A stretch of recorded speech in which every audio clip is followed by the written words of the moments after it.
기업의 그냥 실적을 계산할 수 있는 방법. 예. 가격 곱하기 Q 빼기 C. 예, 맞아요. 이건데 예. 이제 가격에 대한 얘기는 했고 이제 그러면 Q. 박리담회를 해도 가격이 올라가나요? 주가에 긍정적인가요? 그러니까, 요거는 어떤 내용인가요? 그러니까 이제 박리담이라는 거는 어떤 이제 제품을 사실은 이제 그거죠. 그러니까 아까 P 곱하기 Q가 매출액인데 네. P는 아까 단가잖아요. 그러니까 네. 그대로 내가 제품을 10개 파는데 네. 단가를 100원 올리면 매출액이 당연히 증가하겠죠. 그렇죠. 그죠? 근데 내가 단가는 그대로인데 당연히 그러니까 단가를 뭐 예를 들면 근데 박리담이라는 건 좀 싸게 파는 거니까 그렇죠, 예를 그렇죠. 들면은 100원에 파는 거 50원에 팔 수도 있어요. 맞아요. 근데 물량을 만약에 그렇게 가격을 낮췄더니 제품 판매가 만약에 5배가 늘었다고 쳐. 네네. 그러면 상세하고도 남는 거죠. 그렇죠. 그럼 매출액은 올라가요. 물론 이제 마진이 좀 줄 수 있다라고는 하지만 어쨌든 매출 성장이 나오는 것도 하나의 또 좋은 주가 모멘텀 중에 하나거든요. 근데 사실은 저는 박리담회는 그렇게 선호하진 않아요, 솔직히. 그만큼 왜냐면 박리담회를 할 정도로 제품 그러니까 판매가 안 돼서 하는 것 중에 하나가 박리담회거든요. 그렇죠. 떠리로 판다는 거니까. 예. 근데 그렇다는 얘기는 우리 회사 지금 경쟁력이 없다는 걸 사실은 증명을 하는 거고 또 한 가지가 지금 너무나 경쟁이 치열합니다. 그렇죠. 이 제품을 만들려고 하는 사람들이 너무 넘쳐나니까 지금 이제 힘들어진다는 얘기예요. 그러니까 사실은 이게 서로 과점된 상태면 지금 반도체는 과점이잖아요. 그렇죠. 그러니까 박리담회 할 이유가 없어요. 오히려 공급 조절하면서 이렇게 되는데 지금은 현대차가 물론 잘 나가지만 제가 알기로는 옛날에 막 현대차 밀어내기 한 걸로 알거든요. 인센티브 많이 주고. 아니 안 팔리니까. 딜러들한테 이 차 팔아주면 제가 돈 많이 드릴게요 이런 거잖아요. 그리고 또 요즘에 보면서 좀 격세지감이라고 느낀 게 허니버터칩 아시죠? 네네네. 없어서 못 팔았어요. 맞아. 막 이게 웃돈 붙어가지고 옛날에 난리 났었죠. 몇 년 전에. 지금 어때요? 이게 떠리로 팔아요. 묶어가지고. 맞아. 그런 신세가 됐어요. 그렇다는 얘기는 이 제과 업체 입장에서는 이 효자 제품이 이제는 박리담회 해야 될 정도로 그렇죠. 경쟁력이 떨어져 버린 거예요. 그러니까 누군가 치고 들어온 거죠. 그렇지. 그래서 사실은 매출액을 올린다는 측면에서는 그게 또 긍정적일 수 있지만 반대로 생각하면 이제는 이 제품 경쟁력이 그만큼 떨어졌다는 또 반증이기도 하기 때문에 박리담회로 인한 좀 상승은 그렇게 좀 반가운 뉴스는 아니다. 그 말씀 꼭 드리고 싶습니다. 그러면 우리가 이제 P 곱하기 Q 빼기 C인데 네. P를 올릴 수 있는 회사는 진짜 좋게 보시는 게 맞는데 그러니까 결국은 저는 그런 것 같아요. 그 매출이 올라가든 비용이 줄든 이익이 늘어나는 회사가 좋은 건데 그러니까 매출이 늘어나는 것 중에서 가격을 올려가면서 또 내가 팔 수 있다라는 거는 사실은 그거는 결국 결과적인 얘기고 똑같이 반복되는 얘기긴 하지만 이 기업이 경쟁력이 있고 그리고 이게 그 경쟁 강도가 그만큼 약하니까 그렇게 할 수 있다라는 얘기여서 그 가격을 올리는 건 굉장히 중요한 시그널로 보시는 게 맞지만 Q를 늘려가지고 하는 거는 그것도 뭐 주가가 좋을 수도 있지만 그러니까 가격을 유지하면서 올라가면 그렇지. 근데 이게 가격을 낮춰가면서 이렇게 팔게 되어야 되는 상황이라면 추정컨대 별로 좋지 않은 시그널일 수 있다. 오래 가기 좀 어려울 수 있다는 거죠. 그 판단 기준은 이제 P, Q 그다음에 이제 마지막 C입니다. C는 이제 코스트예요. 그래서 질문이 이렇게 돼 있더라고요. 비용 감소도 주가를 오르게 하는 요소인가요? 그럼요. 이제 비용을 줄인다는 측면도 상당히 좋죠. 그러니까 왜냐면은 기업들도 사실 그 여러 가지 회사들마다 스타일들이 좀 있잖아요. 비용이 들어가는 것들이. 그렇죠. 근데 주로 많이 들어가는 게 뭐 인건비도 있을 거고 광고 마케팅. 근데 저는 이제 통신주 주가가 그 장기간 부진했던 이유 중에 하나가 물론 이익은 계속 꾸준한데 제일 통신주를 그 애널리스트 분들도 분석 이렇게 자료를 보면은 통신주에 대해서 이제 쓸 때 보면 마케팅비를 항상 쓰더라고. 그러니까 뭐냐면 서로 땅 따먹기예요. 우리나라 인구는 정체돼 있는데 여기서 S사냐, K사냐, L사가 그냥 서로 치고받고 하는 거잖아요. 그러려면 더 땅 따먹기에서 데려오려면 무조건 마케팅 써야 되고. 그러니까. 그죠. 그 대리점에 더 인센티브 지급하고. 그 외국인 투자자들이 한국의 통신주를 진짜 이해를 못한대요. 아니 니네 어차피 5대 3대 2인데 왜 싸우냐 거기서? 아니 돈을 왜 거기다 왜 쓰는 거야? 아니 가만히 있으면 되잖아. 니네 셋이서 그냥 아니 5대 3대 2 하고 그냥 그대로 가. 맞아요. 근데 도대체 이해가 안 되는 거야. 마케팅을 왜 이렇게 많이 쓰는 거야? 막 이러면서. 그러니까 이제 그런 것 때문에 막 서로 막 출혈 경쟁하니까 올해는 안 한다고 했는데 또 하는 거야. 맞아. 올해 또 안 한대. 그러니까 주가 가다 떠부러지고. 그러니까. 근데 이제 드디어 마케팅 경쟁이 조금씩 완화되는 것 같더라고요. 그러니까. 왜냐하면 SK텔레콤도 네. 뭐 정신이 차렸는지 모르겠는데 통신보다는요 비통신에 관심이 많아요 지금. 그렇죠. 그러니까 마케팅 이쪽보다는 이쪽으로 좀 집중하고 있고 얼마 전에 KT가 드라마 제작하는데 4천억 쓴다 그러더라고요. 그럼 마케팅비 안. 그러니까 차라리 그런 이거는 비용 물론 같은 비용인데 질이 다르잖아요. 그렇죠, 그렇죠. 출혈 경쟁하는데 쓰는 그렇죠. 비용 이건 투자죠, 투자죠. 그러면 이제 시장에서 평가하는 게 달라져. 근데 그렇죠. 그거 나오고 나서 진짜 KT 주가 올라가더라고. 실제로 좀 놀라운 게 그러니까 그런 걸 보면서 좀 느꼈던 게 역시 그 비용 우리가 그러니까 어떤 경쟁을 위해서 뭔가 지출하는 고정적인 비용들이 이게 꾸준히 증가할 때는 네네. 주가에는 되게 안 좋은데 근데 그런 고정적으로 나오는 비용이 갑자기 줄어든다. 그럼 경쟁이 끝났다는 얘기죠. 이제 우리끼리 나눠 먹을게. 이런 상태로 가면은 그건 오히려 긍정적일 수 있다는 거죠. 그래서 통신업종뿐만 아니라 뭐 이렇게 경쟁하는 업체들 뭐 음식료도 있을 수도 있고 그쵸. 여러 가지 있는데 서로 마케팅비를 이제 줄이는 순간 네네. 마진이 올라갈 수 있기 때문에 당연히 저는 비용 감소도 좋다. 이렇게 좀 말씀을 좀 드리고 싶어요. 네. 제가 듣다 보니까 든 생각인데 그게 오랫동안 지속되다가 변화될 경우에는 그 변화의 그 주가에 반영되는 게 되게 클 것 같아요. 맞아요, 맞아요. 그러니까 오랫동안 경쟁하다가 오랫동안 싸우다가 아 이제 안 싸워. 이제 이거는 되게 의미가 있다라는 생각도 드네요. 좀 말씀하자면 잠깐 싸우다가 뭐 괜찮아졌다라고 하는 거는 또 다시 언제든지 싸울 수 있는 거고 그런 건데 오래 싸우다가 안 싸우는 거다 그러면 좀 의미가 있을 것 같다라는 이제 생각도 좀 그 듭니다. 통신 3사가 그냥 외국인 그 마음을 이해한 것 같아요. 우리 어차피 싸워봤자 똑같아. 그리고 이제 그걸 또 이제 이해하고 실제로 몇 분기 정도 반영을 하게 되면 이게 밸류에이션으로도 연결이 돼서 애널리스트나 아니면은 외국인 투자자들도 시각이 바뀌는 게 결국 주가가 오르는데 도움이 되니까 그럴 수 있을 것 같다는 생각이 듭니다. 그리고 이제 마지막으로는 체감 경기가 안 좋은데 주가는 왜 상승하나요? 아, 이건 이제 팀장님이 더 잘 아시겠지만 이것도 진짜 많이 물어보시더라고요. 가끔 한 번씩. 네. 아니 코로나로 사람들이 지금 죽어나가는데 왜 주식시장이 이렇게 호황이에요? 저는 그래서 주식 투자 안 하시는 분도 계시더라고요. 네. 이게 왜냐면 이렇게 불황인데 주가가 올라가는 것 자체를 이해를 못 하시니까. 근데 결국엔 이렇게 주가가 그러니까 불황일수록 이걸 생각하시면 되거든요. 결국 저는 주가랑 돈의 양하고 반대로 그러니까 돈의 양과 주가는 비례한다고 생각을 해요. 그렇죠. 예, 저는 왜냐하면 경기를 살리는 게 중앙은행의 목표잖아요. 그렇죠. 정부도 문재인 대통령이 어쨌든 정부 돈, 그러니까 뭐 저희 세금도 물론 세금으로 했겠지만 저는 태어나서 처음으로 정부에서 돈을 받아봤잖아요. 작년에 우리 받았잖아요. 받았어. 예, 전 가구가 다 받았어요. 예. 저 태어나서 이런 적 처음인 것 같아요. 아마도 다들. 근데 미국은 3번이나 줬죠. 미국 사람들한테. 근데 그렇게 돈을 준다는 건 뭐죠? 무조건 경기 살려야 되니까. 지금 뭐 인플레고 뭐를 떠나서 일단 닥치는 대로 살리고 봐야 돼요. 앨런 재무장관도 그 얘기 했잖아요. 뭔 소리 하냐. 빨리 경제 살리고 보자. 그치. 그러기 위해선 경제를 살려면 돈을 풀어야 되는데 돈의 공급이 늘어난다는 건 돈의 가치는 떨어지는 거고 그렇죠. 돈과 자산 가치는 반대로 가거든요. 그렇죠. 그럼 이건 부동산도 그래서 올라가는 것 같고 그렇죠. 그래서 저는 이호수 팀장님의 의견에 항상 동의를 했던 게 뭐냐면 작년에도 시장이 좀 안 좋을 때마다 제가 봤던 거는 전 딱 2가지거든요. 네. 아니 이익은 계속 늘어나요. 뭐 기저효과가 뭐든 간에 일어나고 한 가지 더 있는데 아니 돈이 이렇게 계속 매달 풀리는데 어떻게 약세장이 올 수 있는 거지? 저는 이제 자꾸 그 생각이 드는 거예요. 맞아요. 근데 개인 투자자는 이걸 이해를 못해서 이익은 이해하시는데 돈 푸는 것까지 생각을 못 하시더라고요. 그러니까 결국엔 돈을 많이 풀면 풀수록 그 유동성의 힘에 의해 가지고 주식의 가치는 더 올라가고요. 반대급부로 돈의 가치는 떨어져요. 돈의 가치는 금리잖아요. 그렇죠. 그러니까 결국 금리가 떨어진다는 거는 돈의 가치가 떨어지고 그 반대편의 자산의 가치. 그러니까 비트코인이 올라가는 것도 사실 저는 그런 원리라고 보고 있거든요. 맞아요. 딱 그겁니다. 디지털 금이라고도 하는데 그렇죠. 그러니까 결국에 비트코인이 왜 올라가느냐 이건 논리적으로 설명하기보다는 이런 지금 흐름 때문에 저는 그렇게 보거든요. 그래서 체감 경기가 앞으로도 뭐 어떤 위기가 닥쳐가지고 또 이런 흐름이 몇십 년 후에 또 나올 수도 있어요. 그렇죠. 그럴 때는 여러분들이 그걸 두려워할 게 아니라 맞다 이럴 때 또 돈을 푼다 그랬지. 그럼 자산 가격도 올라가겠구나.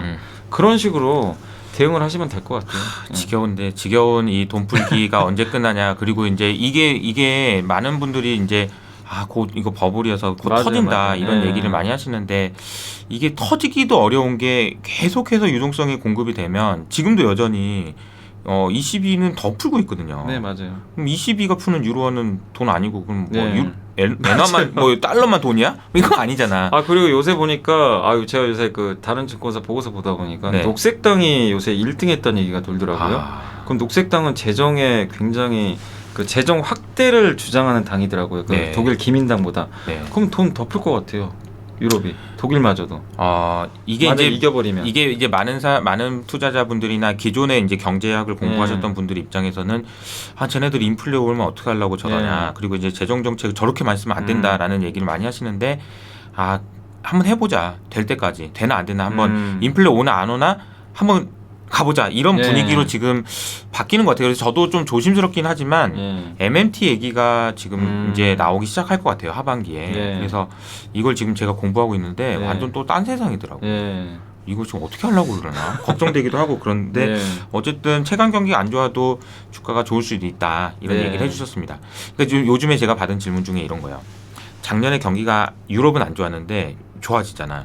한국은 작년에도 좋았는데 또 좋아지니까 모멘텀이라는 측면에서는 별로야 한국은. 그래서 차라리 한국 사지 말고 딴 데 사는 게 낫지 않을까 이런 생각이 또 하시는 분들이 있는데 저는 그것도 마찬가지인 게 경기랑 주가랑은 물론 관계는 있지만 주가는 기업의 실적의 문제니까 우리나라 기업 실적이 좋은데요. 그래서 기업이 벌어들이는 이익만큼 올라간다면 주가가 더 여지가 좀 있는 것 같은데 이렇게 제가 말씀드리고 있거든요. 말씀하신 대로 경기와 주가의 관계 뭐 이런 식으로 또 연결을 할 수 있지 않을까. 그리고 저는 우리 한국에 대해서 이제 뭐 차라리 미국화라고 하시는 분도 계시긴 하는데 저는 지난 10년간의 이제 세월을 보시면 우리 한국은 어쨌든 못 올랐고 못 오른 이유는 명백해요. 왜냐하면 경기 민감형 산업이었어요. 그렇죠. 한국은. 근데 작년부터 바뀐 것 같더라고요. 맞아. 시총 상위 1위부터 10위 보면 맞아요.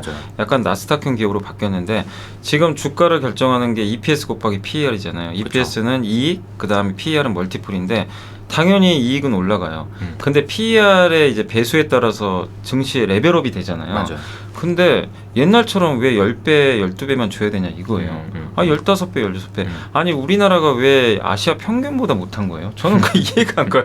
16.5배더라고요 아시아 평균이.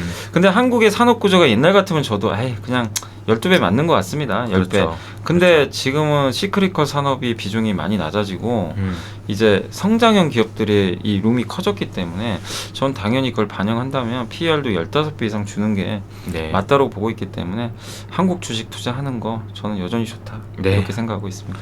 아이고 감사합니다. 뭐 짧은 시간이지만 어쨌든 부장님하고 얘기를 하다 보니까 저도 좀 생각이 또 새롭게 정리가 되고 너무 좋은 것 같습니다.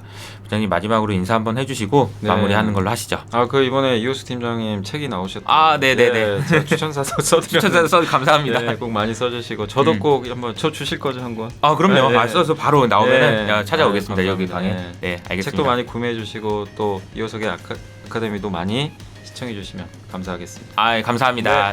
감사합니다.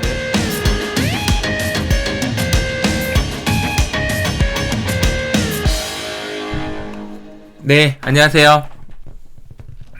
이제 그 염승환 이사님은 2주 만에 끝났어요. 그래가지고 잘 보내드려야 됩니다. 아시는 것처럼 염승환 부장님 이거 영상 촬영할 때마다 염승환 부장님이었는데 어느새 염승환 이사님이 되셔가지고 저도 이제 개인적으로 이사님 승진하신 날 그 지난주에 3프로TV에서 만나서 축하 인사도 드리고 그랬는데 축하드립니다 이사님. 근데 이제 관련해서 이게 좀 뭐가 제가 글도 하나 쓴 적이 있는데 이제 그 염승환 이사님이 이렇게 잘 되시는 게 사실 어떻게 보면은 이 그림으로 설명할 수 있는 것 같아요. 제가 보시면은 이게 이제 제가 그 스마이커브라고 해가지고 무형자산이 중요해진 세상에 대해서 설명할 때 자주 보여드리는 그림입니다.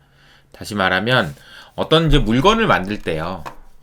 이게 대표적인 사례는 이제 화장품으로 예를 들 수 있겠죠. 화장품 OEM, ODM 이렇게 얘기 많이 하잖아요. 지난 시간에도 한번 설명드린 바 있고요. 그러니까 제조하는 그 자체의 그 가치가 높지 않다라는 얘기입니다.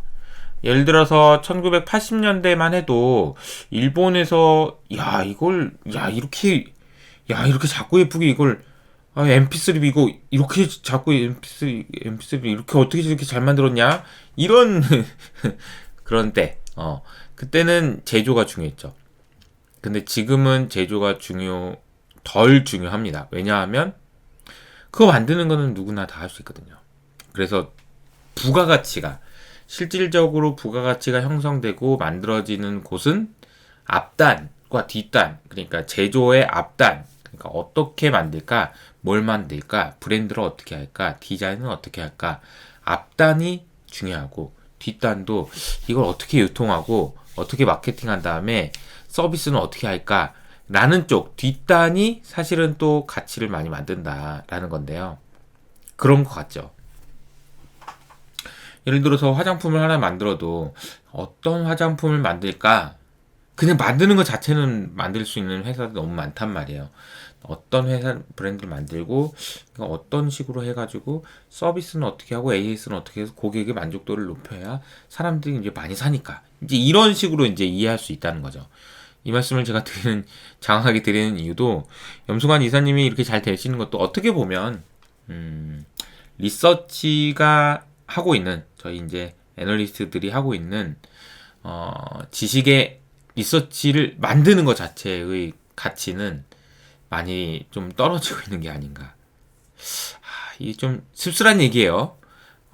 이게 옳다 그르다고 말씀드릴 수는 없지만 그냥 염승환 이사님이 이렇게 잘 되는 걸 보면 뭐 애널리스트 중에서는 와 막 초고속 승진 뭐 이런 게 별로 없잖아요. 근데 이제 과거에는 그랬거든요. 과거에는 그랬어. 10년 이때는 애널리스트의 몸값이 막 10억 막 넘고 막 이런 분도 있었어요. 정말 선망의 직장이기도 했고. 근데 가만 보면 그걸 만드는 것 자체의 가치는 좀 예전보다는 좀 줄어든 게 아닌가. 이유가 뭘까 생각을 해보면 많아져가지고 그거 만들 수 있는 사람은 많아져서 그런 게 아닐까. 그래서 그냥 단순하게 리서치를 하는 것은 부가가치를 만들기가 쉽지가 않고 오히려 리서치를 하더라도 어떤 리서치를 할 것이냐 그리고 이 리서치 한 내용을 어떻게 전달할 것이냐 이 전달하는 그러니까 여러분들한테 이 전달하는 쪽에 대해서 고민을 많이 해야 되는 거 아닌가 그런 생각을 또 한편으로는 하게 됩니다. 개인적으로는 이게 조금 여기 저희 리서치 하는 사람들도 가치가 조금 올라갔으면 하는 마음도 좀 있습니다. 또 반면으로 이제 저도 이제 늘 생각해야 되는 거는 제가 아무리 열심히 뭐 공부해가지고 하면 뭐합니까? 전달이 아니면은 의미가 없는데 그래서 이쪽도 둘 다 신경을 많이 써야 되겠다 그런 생각도 좀 하게 된다. 아무튼 어쨌든 간에 뭐 이건 뭐 쓸데없는 얘기고 이사님 축하드립니다. 아무튼 네. 자 오늘 얘기해 주셨던 내용들 중에서 이제 박리담에 대한 이야기입니다. 그러니까 쉽게 얘기하면은 이런 거죠. 이제 제가 이 그림은 기후위기 시대의 퀄리티에서 썼던 내용인데 이 그림이 사실은 이제 다 들어가 있는 거예요. 그러니까 우리 이제 염승환 이사님께서 얘기해 주셨던 첫 번째 가격을 올리면 좋은 거냐. 이제 박리담은 이제 Q에 대한 이야기인 거죠. 판매량이 늘어나면 좋은 거냐. 그리고 이제 비용이 줄어들면 좋은 거냐 이런 얘기들이 사실은 결국은 이익이라는 것은 얼마나 비싸게 팔 수 있고 얼마나 많이 팔 수 있고 그리고 비용이 얼마나 적게 드느냐에 따라서 이익이 늘어나고 줄어들고가 되겠죠. 이익이 여기 들어간다면 작년에 제가 정말 열변을 토하면서 중요합니다 라고 얘기했던 COE 즉 주식에 적용되는 금리라는 것은 이것을 미래에 있는 현금 흐름이 어느 정도 가치가 있는지를 현재 가치화하는 거다. 이렇게 이해하실 수가 있고 결국은 이것은 위험의 함수다. 라고 말씀드릴 수가 있습니다. 근데 이제 박리담회라는 것은 결국은 P는 희생하더라도 Q를 늘리겠다라는 얘기니까 사실은 P를 올리면서도 Q를 유지하거나 더 늘릴 수 있는 회사는 굉장히 좋은 회사지만 P를 희생해야만 Q를 늘릴 수 있는 회사라면 그것은 그렇게 썩 좋은 회사다라고 볼 수는 없다라는 그런 설명도 해주셨습니다. 그러니까 이 개념으로 생각을 해보면 생각보다 되게 그 주식을 보는 관점이 명확해지기도 하는 것 같아요. 그러니까 결국은 이제 가격을 올려도 사는 제품, 올려도 사는 사람들이 있는 회사, 다시 말하면 가격을 전가할 수 있는 회사인 거죠. 그러니까 제가 늘 비유로 요새 이제 맨날 얘기해서 이제 너무 지겹다. 짜장면 얘기 좀 그만해라. 이런 얘기 할 수도 있지만 또 이제 짜장면로 비교를 하자면 이런 거죠. 밀가루 가격이 올라서 짜장면 가격을 올리긴 해야 되는데 이 짜장면을 올리려고 보니까 옆에 있는 경쟁사가 너무 그래 못 올려. 그러니 그런 짜장면 집은 좋은 짜장면 집이라고 볼 수 없고 그 짜장면 집에 투자하면 안 되는 거죠. 근데 이 짜장면 집에는 충성도가 높아서 사람들이 짜장면 가격을 올려도 먹을 사람이 많다. 이러면 그 짜장면 집은 관리가 잘 돼 있고 가치가 있는 회사구나. 그러니까 그 짜장면 집은 사도 되겠네. 가격을 전가할 수 있으니까 이렇게 생각할 수 있다라는 겁니다. 이 개념이 상당히 저는 좀 중요하다라고 생각이 들고요. 그런 의미에서 이제 제가 얼마 전에 이 청년 같은 친구가 이제 저희 그 인포맥스 라이브에 한번 나온 적이 있죠.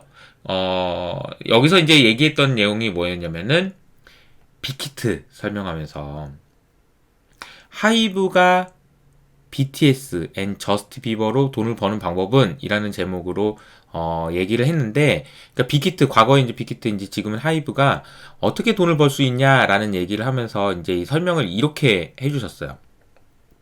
어떻게 해주셨냐면은, 팀장님, 저기 혹시, 놀이공원 한번 가보신 적 있냐? 놀이공원에 가면, 머리에다 이렇게 다는 거 있잖아요. 뭐라고 그러죠? 그런 거. 애들이랑 같이 이렇게, 머리핀 같은 거 달고 다니고 막 이런 거 있잖아요. 거기 가서는만 할 수 있는 거. 근데 거기 가서만 할 수 있는 거를, 만약에 우리 딸이, 하윤이가, 아빠 저거 사줘. 그러면은, 저기 이제 한 5,000원 정도 한다, 10,000원 한다, 이거 치면, 저거, 여기서 만약에 놀이공원이 아니고, 여기서라면, 사지 마. 저기, 5,000원 아깝다. 그거 가지고 뭐 딴 거 하자. 이렇게 얘기했을 텐데, 이왕 놀이공원 가가지고 놀려고 갔으면, 그냥 그런 거 하나 해보고 싶은 그런 생각이 들잖아요. 그죠? 그래서 그냥 사게 된다. 다시 말하면, 비싸더라도 사게 된다는 거예요. 비싸더라도 사게 되는 이유는 팬심이 있거나 아니면은 이렇게 BTS가 쓰는 건데 우리 오빠가 하는 건데 이런 식의 제품이나 이런 것들은 가격을 올려도 전가가 너무 잘 되는 거죠. 그러니까 그 브랜드가 있는 회사들 그리고 브랜드가 없는 회사들 이런 것들이 사실은 우리가 어떻게 보면은 냉혹한 이야기일 수 있거든요. 야, 브랜드 있는 회사만 잘 된다는 거냐? 그럼 브랜드 없는 회사들은 어떻게 하라고? 이렇게 얘기할 수 있지만 우리가 투자를 하는 입장에서는요. 내 돈을 내가지고 그 회사를 사는 건데 굳이 브랜드가 없이 전전긍긍하면서 힘들어하는 회사를 살 필요가 있겠냐? 그러고 생각을 해보면 이미 브랜드 가지고 있어가지고 잘 먹고 잘 살고 하는 회사들을 사는 게 낫지. 그런 생각을 할 수가 있다는 거죠. 그러니까 가격을 이 회사는 올려도 사는 사람들이 있는지 이런 것들이 굉장히 중요한 판단 기준이 되어야 된다라는 게 좀 중요한 것 같습니다. 그러니까 나이키를 예를 들어서 나이키를 살 거니 아니면은 띵띵 스펙스 이런 거 살 거니 그러면 나이키를 사야 되는 거죠. 나이키가 비싸도 나이키를 사야 되는 거죠. 왜냐면 나이키는 계속해서 가격을 올려받을 수 있는 여러 가지 장치들이나 능력이나 브랜드나 이런 것들이 있는 반면에 땡땡 스펙스라는 이런 회사가 상장되는지 모르겠지만 아무튼 그렇다면 그거는 가격을 올리겠어요? 못 올리겠죠. 그러니까 그런 부분들을 여러분들 한번 생각을 해보시면 좋겠다라는 말씀을 드리고요. 이제 중간에 염승환 부장님 말씀해 주신 것 중에서 이사님이죠. 죄송합니다. 통화량이 증가하는데 이 통화량이 증가는 계속 하고 있고 돈은 계속 풀리는데 기업의 실적은 좋아지니 이익은 그러니까 주가는 계속 올라가지 않겠냐 이 질문 이 이야기 그러니까 화폐량이 증가한다는 것은 통화량이 증가한다는 것은 화폐 가치가 하락한다는 것을 의미하고 이것은 곧 주가 상승을 의미한다라고 이제 제가 말씀드리면서 제 책에 나와 있는 이 그림 제가 제일 좋아하는 그림이라고 말씀드렸었죠. 통화량의 증가는 화폐 가치 하락이고 이쪽에서 코끼리가 쿵 내려오면 이쪽에서 자산 가격이 삐용 올라가는데 물건 가격은 무거워서 어이쿠 이렇게 하고 있는 상황이 이 시대를 보여주고 있는 단적으로 보여주고 있는 이 그림인 것 같아서 제가 이제 이 그림 진짜 중요한다고 좋아한다고 여러 차례 말씀드렸죠. 화폐 가치 하락은 자산 가격의 상승, 자산 가격 인플레이션을 말하지만 물건 가격은 못 올라가서 디플레이션 압력을 의미한다 라는 말씀을 드리겠습니다. 자, 이제 또 하나는 경기에 민감한 주식이 많다라는 그런 좀 아픔이 있다 우리나라는 그런 얘기를 해주셨는데 요거는 이 얘기를 좀 설명을 먼저 좀 드려야 될 것 같아요. 자, 이거는 뭐냐면요 2009년부터 2020년까지 이것도 이제 제 책에 나와 있는 그림입니다. 미국의 이익 전망치를 쭉 그림을 그려본 겁니다. 미국의 이익이 얼마나 될 것 같아요? 연초에 시작해서 한 80 정도 시작해서 요 정도, 여기서 100에서 이 정도 이런 식으로 움직인다는 거죠. 전망치가 뭐 그냥 그렇게 큰 변화는 없네요. 10년 이때는 올라갔고 뭐 큰 변화는 없는 것 같아요. 이렇게 보면요, 그죠? 근데 이제 우리나라를 보면은 이렇게 돼 있어요. 잘 보시면 2011년에는 이렇게, 12년 아이고, 13년 아이고, 14년 이거 보이시나요? 이게 연초에는 100조 원 벌 거라고 생각했는데 에이 뭐야 이런 식으로 이제 내려왔다는 겁니다. 제가 이거 가지고 이제 이게 이제 여러 가지 이유가 있어요. 뭐냐면은 첫 번째 이유는 제가 이제 앤드류 스토즈라는 분이 이제 계세요. 그래가지고 2010 여기 보시면 이 그림에서 보시면 2014년에 만나 뵀던 분입니다. 이분이 무슨 말을 하셨냐면은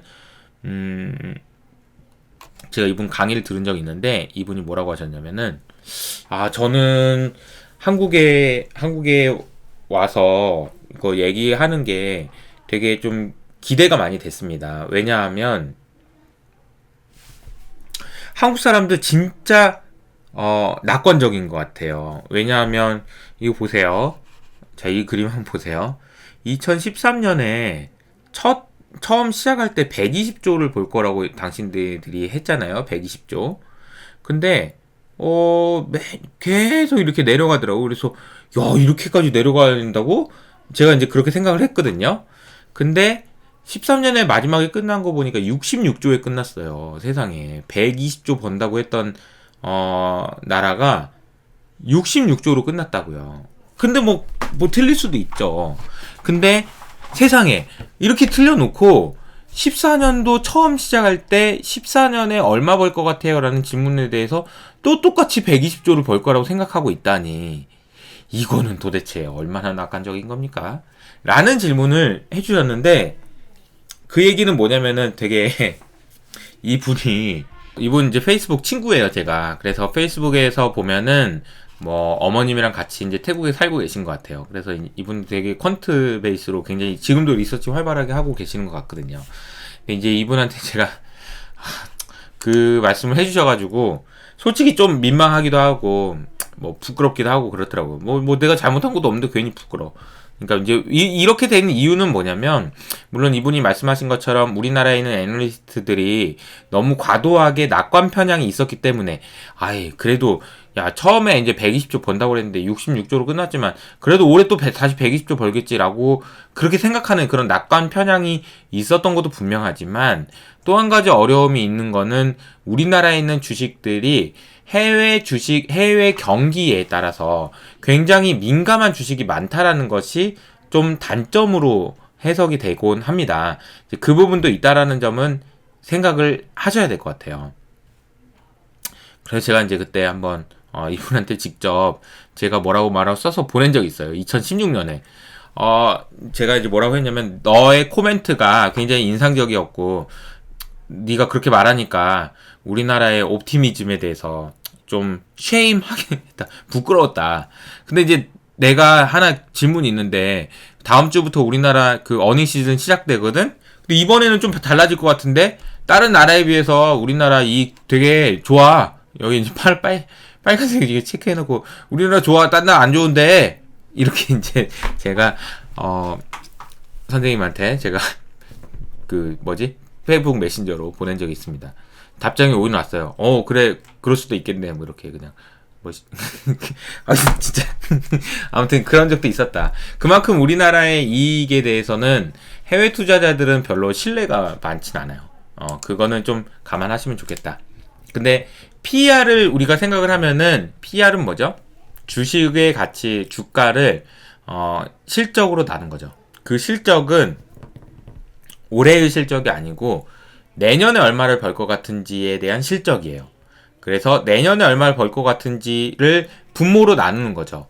주식 시가총액을 내년에 얼마 벌 것 같은지로 나누는 건데 내년에 얼마 벌 것 같은지 그 값 자체가 아까 제가 보여드린 것처럼 아이고요 잠깐만요 이런 식으로 변동성이 너무 커버리면 믿을 수가 없다라는 거죠. 믿을 수가 없다.